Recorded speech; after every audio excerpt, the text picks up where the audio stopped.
culture fit is huge. We would rather hire someone who's a better culture fit than someone who had all the skill sets in the world that we're looking for. Because we can train people on a lot of stuff, but we can't train people to be good people or, again, to have some of the core competencies that we're looking for the cultural fit.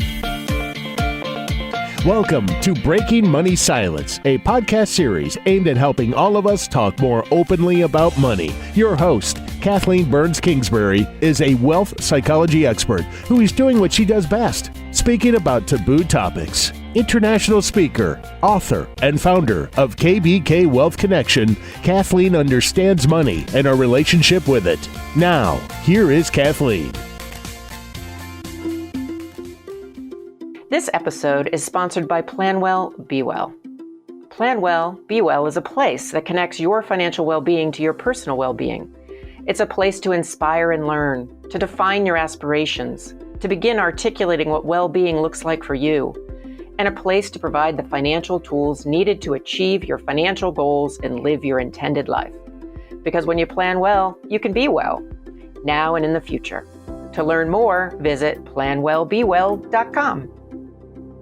So welcome to the Breaking Money Silence podcast. Today we're going to talk about the inside scoop on negotiating your next job. And I have the perfect guest to help us out with this conversation. Her name is Sandi Molettieri. She's a senior human resource professional with over 25 years of experience in managing organizations through major change initiatives, business ramps and downturns, and organizational change.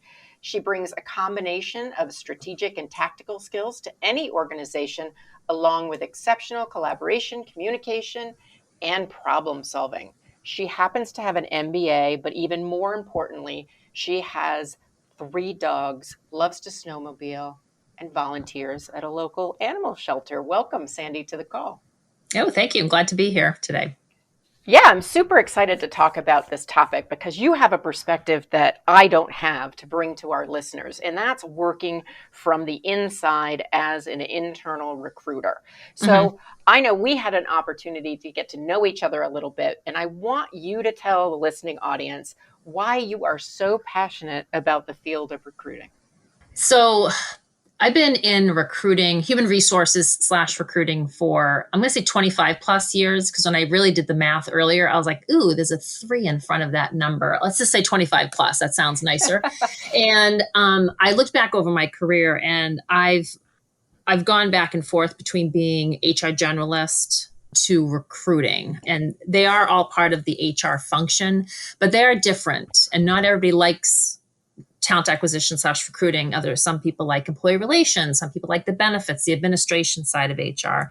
And I realized that the reason I've been always drawn back to talent acquisition, recruiting, that part of HR it's because I get so well connected to the business, the relationships you have with leaders, with managers, hiring managers, and of course, most importantly, the candidates. How many people that I've met throughout my lifetime. So like my LinkedIn connections are probably well over 5,000-6,000 connections. A really good recruiter is going to have that many connections, but it's really about the conversations and the ability to meet people and learn about new things and understand what's going on with other companies. And I love to put the pieces together to connect the dots, so to speak. Here's a person, we have a role, and you found and that you brought them together. And I just love being able to do that. And just feeling, like I said, I think the biggest thing is feeling connected to the business through what we do. Well, and you get to bring in good people, you get to, really impact the culture, work with leaders. And so it does sound like a really cool job in terms of all the connections that you have and these conversations that you have. I'm curious, as somebody who hasn't worked in HR, how often are you talking about negotiation as part of your job? It's often. I wouldn't say it's every minute of the conversation, because part of the conversation is getting to know people, what makes them tick, why are they interested in the opportunity, why are they looking, why aren't they looking? Because sometimes our conversations are not with people that are looking, but you're trying to recruit them to come join your company. But negotiation definitely comes up A lot of times people hear the word negotiation, they automatically think you're talking about money. And yes, that's a really good deduction, because negotiation does come up at the beginning of the conversation, because we have to make sure that we're in the same ballpark. It comes up in the middle, at the end, all about that. But it's not just about money. Negotiations on a lot of different things. And it comes up throughout the conversation. So one of the things I always do, and I tell the people that have worked on my teams, is it's not just a one-time conversation. It's something that you bring up throughout the process, because something might have changed with that person in their life. They learned something about the opportunity. They learned that it's bigger than they thought, it's smaller than they thought, whatever it might be. So you can't just have that conversation about the compensation piece just once. It has to be throughout the whole process. And one thing you brought up is a big stumbling block for a lot of people who go for a job is when they're asked about their salary requirements at the very beginning. Mm-hmm. So speak from your perspective as to why that's an important conversation and how you prefer candidates to handle that. Yeah, that's a great question. And I've gotten better over time with that very, very question. So I think earlier in my career, if I asked the question, if people said, "Oh, I'd rather not tell you right now, let's talk about it later," I would say, "Okay, that's fine." But I realized that was a really bad idea. And I actually tell people, let me tell you why I'm asking this question. And I even start the conversation up. Now we're going to talk about something that most people don't want to talk about. It makes people uncomfortable. It's not meant to make you uncomfortable, though. It's meant to make sure that I'm not wasting your time and you're not wasting my time. That's why we're having this conversation now. Is what are you looking for? The other thing I'll tell people is this is my job. This is what my client is the hiring manager. And if I present someone to them that's making way more than we can pay, or your expectations are way more than we can meet, I haven't done my job. And that's going to reflect badly on me as an individual. So that's why I really want to make sure that I know what you're looking for. And likewise, you're going to have a bad experience if you spend all this time talking to us and you're going to talk to 5, 10 people, whatever it ends up being, and then find out that we are just too far apart. You might think, well, that's great. I got to talk to all these people. I'm like, please, you must have had something else to do with your time than to interview with us for a job that you are never going to be able to get. So I try to be really, I say casual, but direct at the same time to explain the why I'm asking. And I also let them know this is not the last time we're going to talk about it. We're going to talk about this again and again, because you're going to learn about the job and be like, Sandy, yikes, I think I need to ask for more money. This is a bigger job than what I thought it was going to be. And I want to make sure you don't have another offer on the table, or maybe you've gotten a raise, or you got a counter from your current employer. Anything can happen. So you don't make any assumptions. That's a big thing with me, is I never assume anything.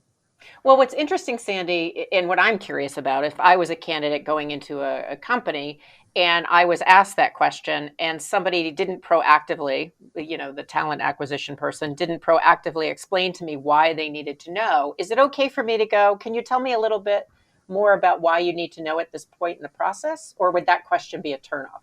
It wouldn't be a turnoff, and that has happened. People have, actually, a great example. I have a candidate that I'm working with right now who would not tell me what they wanted. They were pretty adamant about it.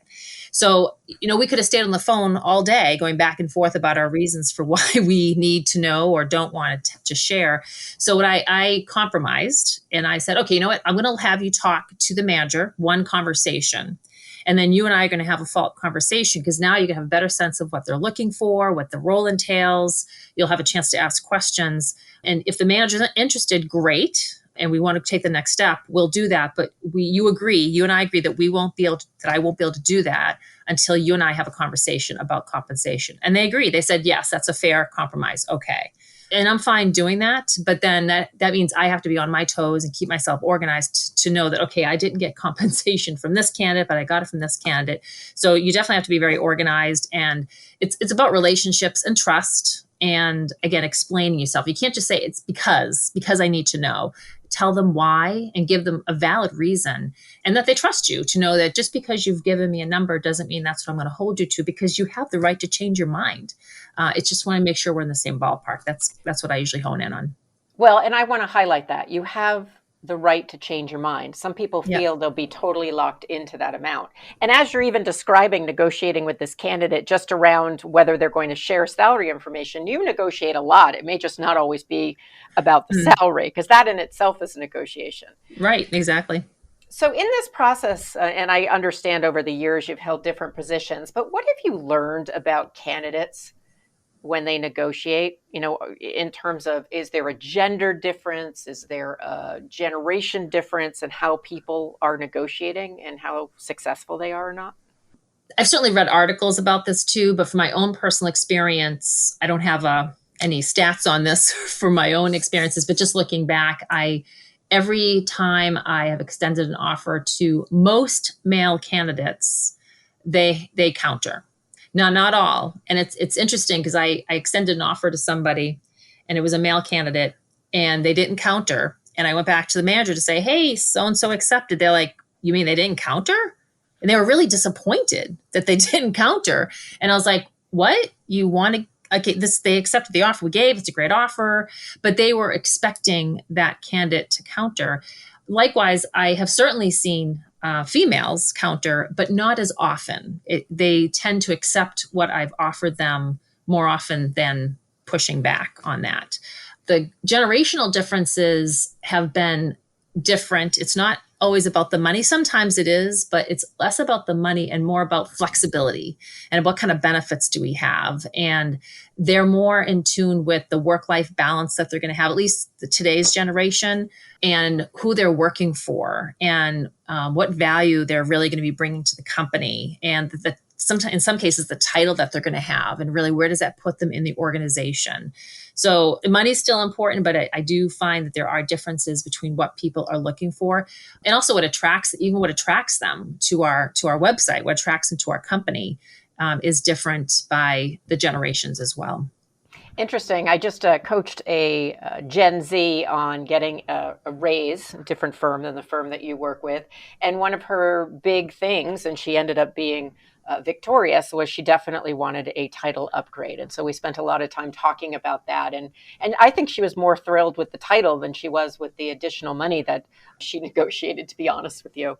So those generational differences are interesting. I'm wondering, though, to go back to the potential gender differences based on your experience, does a manager respect somebody who's negotiated their salary more or less, or does it not impact that relationship at all? I don't think it impacts the relationship. I also think it depends on who the manager is. If the manager themselves is, even if they're a female or a male, I don't really think it matters. But it is interesting that I have seen people react to say, oh, they didn't negotiate. And in that one example I was giving, that where this manager kind of had a surprise reaction, I think they were almost judging that new employee to be like, oh, I wonder how they're going to be in the job if they didn't try to negotiate a higher salary. So I thought that was interesting. And I've actually talked to some, pretty senior level female leaders that are involved in hiring, and they themselves have admitted to me, I did a terrible job when I took this job. I didn't negotiate. I just took what was given to me, or I didn't push back, or I didn't ask for more of something. And they're making observations of people that we're hiring today that are countering, males and females, of course, but they're just noticing, oh my gosh, that person got this huge relocation bonus, or that person negotiated to get this huge sign-on, and I never thought to do that. And I do think that's generational. I do, because sometimes, older generation, it's not polite to ask for more money, or right. I shouldn't be doing that. But it is really interesting to observe that, though, as you're talking to people. And that's what makes this so interesting, because you talk to people of all shapes and sizes and ages and colors and et cetera. And it's just interesting to see how that plays out. Yeah, no, that's fascinating. Now, one of the assumptions, and it may be wrong, but one of the assumptions that people might be making is if you do all this negotiation with candidates, that you must be a master negotiator yourself. Is that true, or have you made mistakes when it came to negotiating your own salary? Oh, I absolutely have. And not even just salary, but I've thought about in the past where I've gone into companies that have offered me the job and I just took the number that they offered me. I didn't even think to push back or say, gee, I love this opportunity. I would love to get, $10,000 more, whatever it might be, or $5,000 more, whatever it is. I'll use this as an example if that's okay. But one of my daughters works in retail, and she had made the observation that there were new people coming in that were getting paid more because everybody tells each other what they make. And so my advice to her was like, then just ask. she's like, oh, I couldn't possibly do that. I'm like, well, why not? Like, the worst thing you're going to hear is no. You're not going to get in trouble for asking for more money, but why not just ask? But yes, back to me, that is a mistake certainly I have made. I've even made, and again, I kind of mentioned this earlier, it's not just about money. I've made some mistakes with negotiating other things, like, for example, title. Tell me a little bit more about the title, and because that's come up twice. And for people who aren't in the corporate world, or maybe not in a corporation where titles are as important, explain a little bit about kind of what you thought you could have done differently in that situation. Yeah. So I had interviewed for a position that the title was a more senior level title. And that's what attracted me to the job in the first place, because it was a career advancement. It was an opportunity to take the next step in my career. And certainly it looks nice on your resume to show the advancement that you're making upwards. So when I interviewed with the company several times, I met lots of people. It was a great organization. I was really excited. And the company asked me to come in because they wanted to actually present me the offer in person, which I was like, oh, that's different. Okay, sure. Why not? So I went into the company. I met with the CEO, and he's like, I do want to make you an offer, but before I do that, I need to ask if you'd be willing to take this other title, which was not the original title. So some might say that, gee, that was a bait and switch in a way. But again, I was really interested in the company, the opportunity, the people, the culture, and the money was what I was looking for, but the title had been dropped back a little bit. And the reason they did it was because of internal politics, et cetera, which that should have been assigned to me, by the way. Absolutely. I should have read into that a little bit more, but I agreed to it. And then later on, 6 months into my career with them, I went back to say, gee, I would love to be able to get that title back. And I couldn't get it. So what I learned from that experience is, and I say this all the time, so it's like, take my own advice, get everything in writing. Get everything in writing. So if a company is saying, well, we're going to offer you this now, but in 6 months, we're going to move you to this, it's like, put it in writing, put it in the offer letter, put it into some document so that I have proof that this is in fact what's going to happen. Because unfortunately, verbal promises don't hold up anywhere, at least from my experiences, I'll say that. So that was one of the experiences I had that I learned a lot. I did learn from that a lot. Well, that's a great story. You did learn a lot. And it's also helpful for people to understand, to really kind of think through when the process gets changed up, you can take some time and think, why is that and how that's going to impact me? The getting it in writing, you don't know this about me, Sandi, but I'm a big get it in writing kind of gal. And so I'm wondering, is an email enough or should it be in the offer letter? We certainly, and I have sent things to people via email, but I strongly encourage it to be in the offer letter or in a documented letter. I know that sounds kind of old fashioned. Maybe that's my generation coming out in me, but an email can get doctored. Honestly, I've seen people do it. I've seen them even mess around with the date stamp and the time stamp and stuff like that, just to make things look like it came out earlier or later. So I don't always trust emails because someone can always go on the back end of a server and just do whatever they want. So I think when it's in writing and it's signed with that wet signature, it's just something that is it can be memorialized much better, in my opinion. No, that's good advice. Of course, somebody should always consult a lawyer if they're really concerned. But at the same time, I work as a consultant and so I'm negotiating deals all the time. And so anytime there's a change in a deal, I always want to get it in writing. And part of it is, it's not that you don't trust the person. It's that you never know if that manager who hired you is going to be there in 6 months. I mean, it may be that all you have is that letter to say, hey, this was promised to me, versus not having it. So yeah, I think that's a great tip to get it in writing. But you mentioned a couple of times title. What else is negotiable? Because I'm not sure everybody listening understands how many things can actually be negotiated when you are interviewing for a position. I'll say a short answer, but then I'll give you a longer answer. I'd say everything. Everything can be negotiated. So now you're like, well, what's everything? So everything from, we talked about title, we talked about compensation being the big one, but break down compensation a little bit more, not just the salary or the hourly rate. What about the bonus? What's the bonus structure? Is there any way to negotiate around that? Could you negotiate a sign-on bonus? Could you renegotiate a retention bonus? Could you relocation? parking.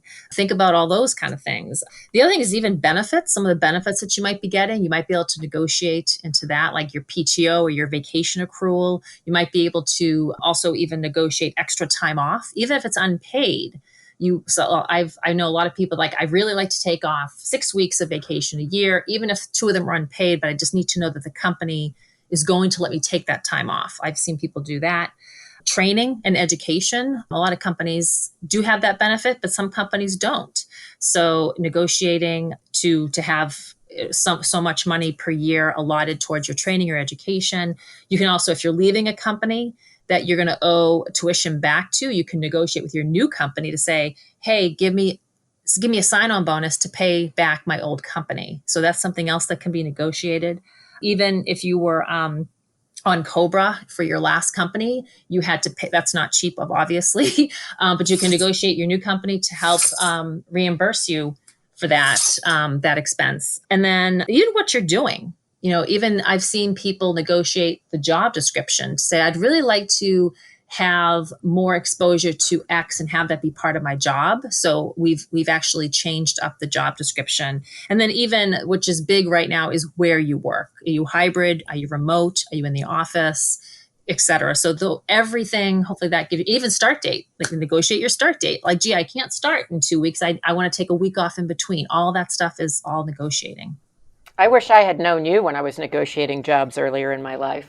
I love the idea of the new company paying off your tuition from the last company. I had never even thought of that. So Sandi, we're going to take a quick break, and then we're going to come back and we're going to offer the listeners some concrete tips on negotiating with someone like you. So we'll be right back. Great.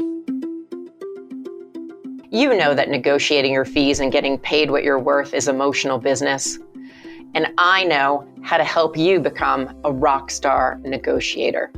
So I am offering an exclusive group experience, a masterclass on negotiating for a hand-selected group of business women. So if you're highly motivated, career-driven, and ready to take a deep dive into your money story and learn how to shift sabotaging beliefs so you can earn more, then this masterclass is for you. I'm taking applications now, and space is limited to 8 kick-ass women. You're going to get individual and group coaching, both facilitated by me, as well as video lessons, handouts, and a bunch of bonuses to help you become the rock star negotiator I know you are. So check it out at breakingmoneysilence.com/negotiating-masterclass and register today. Today, I am with Sandi Molettieri. She is a senior human resource professional, and she is helping us get the inside scoop on negotiating your next job. So Sandi, I promised before the break that we would do some concrete practical tips for people who are negotiating with a recruiter or with a firm. Tell me, what would be your top 3 tips you would have for our listeners? I think the first thing I would say is if you're going to counter or again, negotiate anything, which we talked about, if it's money, if it's time, if it's the job description, regardless of what you're going to be trying to negotiate on, you need to have a reason why. So I'll give you an example. If you wanted to say, I'd really like to get, X more dollars. Okay, well, why? A reason's not because I want more money. Of course, that's why you want more money, but why? Give me some concrete reason why you should. And this is where you want to bring in, well, this is what I'm bringing to the table. I'm going to be able to hit the ground running in 2 weeks. I'm going to be able to implement that new software package that you're purchasing. I'm going to be able to bring together and build this team for you in the 6 months that you've given, like something that's really tied to what the company, the goals that they've given to you. So you kind of have to make it hard for them to say, oh yeah, you're right. Like those are great. Those are things we're looking for. And that does bring a lot of value to the company. So we would like to give you more money. So think about that. It's a little bit less about what the company's going to give you, because that doesn't that does benefit you, but the company's not going to give you more money because they're already paying you to do the job. So I try to avoid, well, I'm going to learn from you and I'm going to get this from the company. It's more what you're going to give the company. That's really important. I'm going to jump in real quick because I do a lot of coaching around value and selling your value. And so the idea of, how are you going to impact their bottom line? How are you going to save them time? Like, what are you going to do that's the business case? And I think in the past, men maybe too. I know that I tend to coach more women. Things like, I'm a single mother. I feel for you, but that isn't a business case for why you need to make more money. And so it sounds like what you're talking about also is that business case. Absolutely. Yeah. And we'll do that. So when people come to us and say, I want to counter, I'd like more money, the first thing I say is provide justification. Tell me why you think the company should give you more. And some people will stutter. They don't know what to do with that. I'm not going to coach the candidates through what to say. I am on this podcast, but that's something we want to really have candidates think about. And when they come back and say, just because I want more money or it's a longer commute, I'm like, well, those are things that's a given. You knew that when you applied. You knew that when you looked at our location. You knew that when we had the conversation. So it's really about what they're bringing to the company, so the company can't push back and say no. They can also, some other things, honestly, when they're countering is I have had candidates say, because I have 2 other offers that are X amount more money, which it's hard for them to prove because most candidates aren't going to bring the offer letter that they have from the other company. But that is something that we do keep in consideration because we want to be competitive with the market. And if another company is offering more money, that could be a reason why we would up the offer. No, I know I want 2 more tips from you, but before we move on to the next tip, what if someone lies? Like, can you usually tell if somebody's lying about that? Oh, I have another offer, or my current firm is going to match. Sometimes you can tell by the person, but honestly, there's really no way to prove that. At least not from my experience, because I will not say, well, prove it to me. Show me your offer letter. I don't typically do that.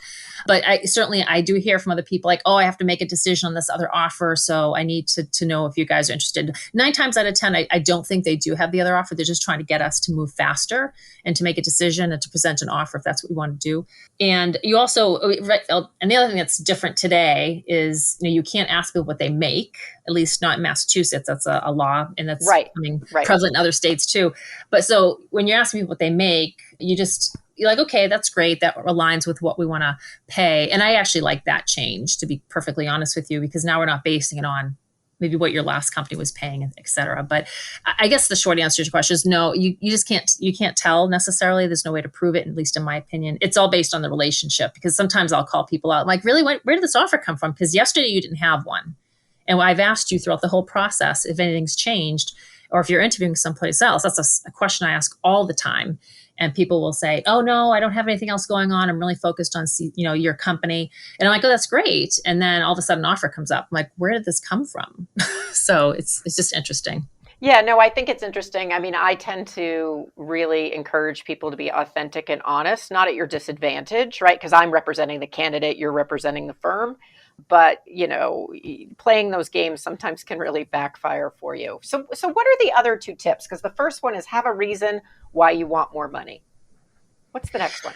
I'd say the next one is remember why you were looking in the first place as a candidate. What attracted you to this company in the first place? Because that's important. The culture, the leadership. And even though you're countering for more money, tell the person you're talking to, it's not just about the skills you're bringing, but it's what you're going to contribute to the culture of the company and contribute to the growth of the company. That's a big one for us because culture fit is huge. We would rather hire someone who's a better culture fit than someone who had all the skill sets in the world that we're looking for. Because we can train people on a lot of stuff, but we can't train people to be good people or, again, to have some of the core competencies that we're looking for the cultural fit. Such a great point. I think more and more people are really aware of the cultural fit, more so than, once again, I'm dating myself, but back in the 80s and 90s, it wasn't about culture. It was about getting the position and moving on up. So what else? Is there any other tips that you want to leave us with? I know time has gone so fast today with you and I've learned so much. I'm just trying to think if there's anything else that pops out. It's not jumping into my head, but I I really would say just I know I just said this, but hopefully I can send a message to candidates is when people start looking. Now, there's one thing, we recruit people from companies. That's a little different because they were happy, they weren't looking. But when you've made that decision to leave your company, it was for some reason. You weren't happy with leadership, you weren't making enough money, you didn't like your position, you like your manager, whatever it might be. So we have lost candidates to counter offers as well. And I would just remind people to really think about why you were leaving that company in the first place. Change is hard. Going to a new company is hard. Sometimes you might even, a lot of people think you have to always make more money to go to a new job, more money, a bigger title. That's not always the case. Sometimes you're going because the opportunity is better. It's a better culture. It's a better environment. The manager, whatever you know about them. And maybe you are going to take a slight cut in pay, or your title is going to be slightly different, but you're going to get so much more. And taking that one step or half step back, you might get 3 steps forward that you might not have gotten if you stayed in that current company and you took that counter offer, or you took that bigger offer from that other big company. It's really look at the whole picture. It's really important to, and then have that checklist and put them side by side and compare what you're looking at to make sure that it's meeting what you want as an individual, not because you're going to get the bigger paycheck. So here's what I'm walking away with. Learn from everything. Definitely understand why you're looking, if you're leaving a company, why you're leaving, and then really look at what value you provide to the new company. And if you want more money, then you need to justify it. And last but not least, we mentioned this a couple of times, Sandi, was culture. I think nowadays, and especially, I don't know about you, but with the pandemic, I think all of us have really noticed what is important to us in our work. What is it that feeds our souls, and what is important to us in life? And I think that cultural fit, the work-life balance, for lack of a better word, is so key. So where can people connect with you? It sounds like it might be LinkedIn, seeing as you have so many LinkedIn contacts, but you let me know.